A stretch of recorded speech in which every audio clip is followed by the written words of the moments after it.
Il est 18h19, merci à vous d'écouter Europe 1. C'est l'heure de l'invité d'Europe Soir. Et après les nouvelles annonces sanitaires tout à l'heure de Jean Castex, je reçois le chef de service des maladies infectieuses et tropicales de l'hôpital Tenon, Gilles Pialou, auteur de Nous n'étions pas prêts, carnet de bord partant de coronavirus aux éditions Jean-Claude Lattès. Bonsoir Gilles Pialou. Bonsoir. Alors les chiffres montent inexorablement. Le Premier ministre a annoncé aujourd'hui que le couvre-feu allait être étendu à 38 départements supplémentaires et un territoire d'outre-mer, la Polynésie, couvre-feu de 21h à 6h pour une durée de 6 semaines au minimum, à compter de demain minuit. En tout, ce sont donc maintenant 54 départements, 46 millions de Français concernés. Gilles Pialou, ces mesures vous semblent justifiées ?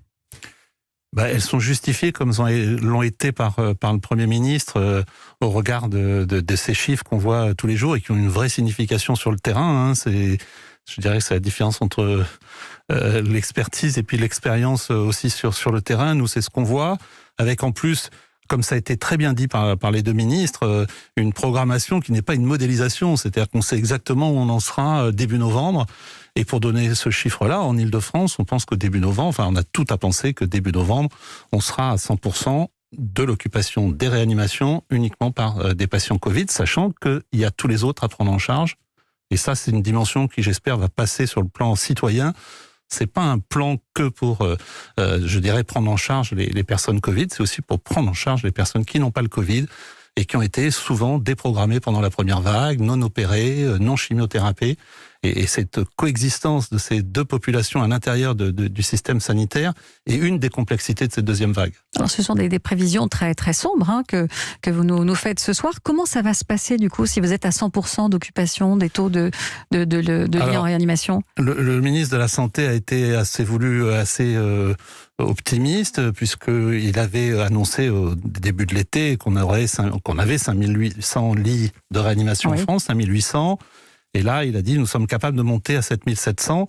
Bon, l'expérience du terrain et des cellules de crise que j'ai pu avoir aujourd'hui au niveau de mon hôpital, mais aussi au niveau du groupe hospitalier, qui est un gros groupe hospitalier, parce qu'il y a l'hôpital de la Pitié, Saint-Antoine, etc., c'est que c'est bien d'avoir des lits, mais il faut les armer. Eh oui. Et que on Quand attend... vous dites qu'il faut les armer, vous voulez dire quoi précisément ? Il faut les armer, il faut qu'il y ait le matériel qui va avec, d'une part, et surtout, le personnel. La grosse complexité, c'est qu'on n'est pas du tout dans l'histoire de la première vague. C'est-à-dire que là, chaque région, chaque ville, chaque hôpital, et vous l'avez dit, avec une dimension rurale, est occupé à gérer sa propre épidémie. Donc on n'aura pas de réserve, si je puis dire, des autres zones, comme on l'a vu avec notamment le Grand Ouest. On ne pourra pas transférer des malades, il n'y aura pas de plan B. On ne pourra pas transférer les malades et on ne récupérera pas, si je puis dire, sur la base du volontariat, des aides-soignants, des réanimateurs. Donc il va falloir déprogrammer.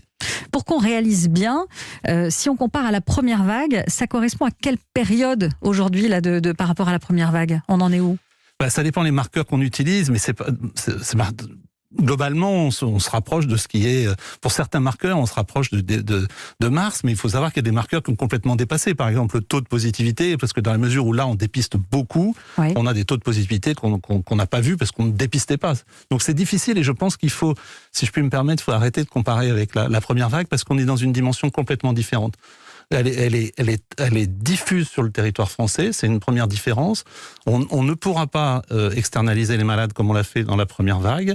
Et on est quand même avec une dimension en réanimation, il faut de temps en temps donner les éléments optimistes, dans une dimension de gestion des patients en réanimation qui sont moins graves parce que mieux pris en charge. C'est pas du tout la maladie qui a changé et encore moins le virus qui a muté, comme ça a été dit très improprement par quelques gourous. Donc c'est uniquement qu'on les prend mieux en charge. Donc une durée d'hospitalisation en réanimation plus courte, avec moins de mortalité et moins d'intubation. Donc on peut imaginer que ça va jouer un peu sur le fait qu'on n'atteigne pas le plafond de verre, justement, de la réanimation dans ce qui va se passer dans les 6 semaines à venir. Si vous étiez Jean Castex aujourd'hui, Gilles Pialou, vous organiseriez un reconfinement généralisé, c'est ça la solution ? Non, d'abord, je ne suis pas Jean Castex, oui, mais je pense que si vous demandez votre avis. Le confinement généralisé a été extrêmement mal vécu parce qu'il était inadapté à une situation qui était justement précisément déconcentrée, touchant plus des régions, l'Île-de-France, les Hauts-de-France, le Grand Est, etc. Alors que tous les Français étaient confinés. Donc, en plus de l'impact économique et social et psychologique, ça a eu un impact désastreux. Donc, je pense que que il y a des méthodes qui sont d'ailleurs, notamment, parce que on dit couvre-feu, mais nous, entre nous, on appelle ça plutôt un confinement nocturne. Enfin, si on l'appelle comme ça, c'est moins guerrier et peut-être plus acceptable. Et le but, c'est peut-être aussi de secouer les Français, parce que l'été a été catastrophique du point de vue de la circulation du virus, il faut le dire quand même.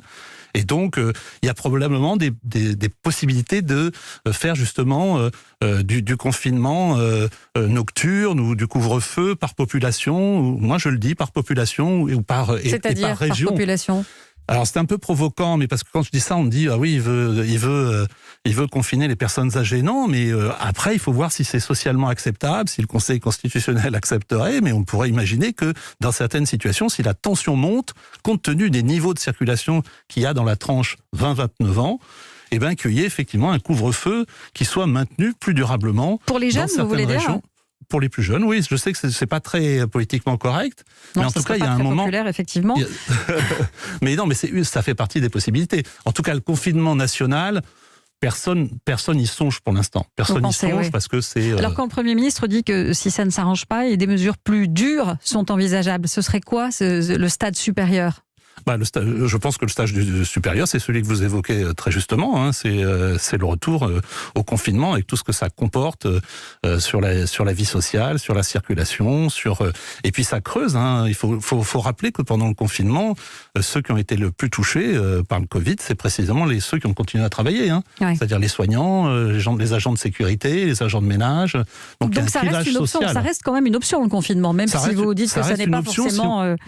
Ça reste une option parce qu'on ne pourra pas vider l'hôpital public de ses malades. Ça a déjà été fait en grande partie dans les régions sous tension, mais on n'est pas du tout dans la même situation, comme je l'ai dit tout à l'heure. Le système de soins déjà submergé, on l'évoquait, combien de temps allez-vous pouvoir tenir ?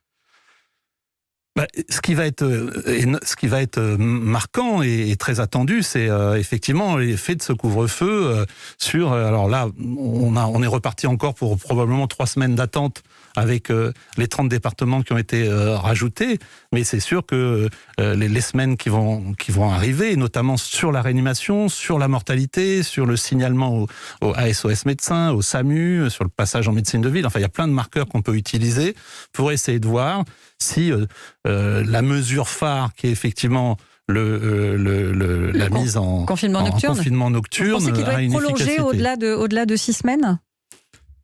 De toute façon, on ne verra qu'une inflexion. Enfin, c'est difficile de prédire, mais comme l'a dit le représentant, le porte-parole du gouvernement, je crois, c'est un gros paquebot. Et je trouvais que c'était une belle image parce que vous arrêtez pas un paquebot sur quelques mètres. Hein, donc, c'est une image qui correspond très bien à la réalité et que nous, précisément, on voit quand même une situation très tendue jusqu'à fin décembre. Et comme vous le savez, fin décembre, les Français ont rendez-vous avec autre chose. Le brassage, ça vous inquiète aussi, j'imagine. Bien sûr, mais on peut pas. L'expression qui lie tout le monde, c'est on peut pas mettre les Français sous cloche de manière durable. Donc, ce que j'espère, c'est que tout ce qui se met en place là actuellement et tout ce que ça coûte socialement va avoir un impact de responsabilisation citoyenne et de comprendre que là, on n'est pas en train de protéger que le Covid, on est en train de protéger aussi l'ensemble de la population, tous les gens qui ont des maladies chroniques, tous les gens qui ont des soins programmés.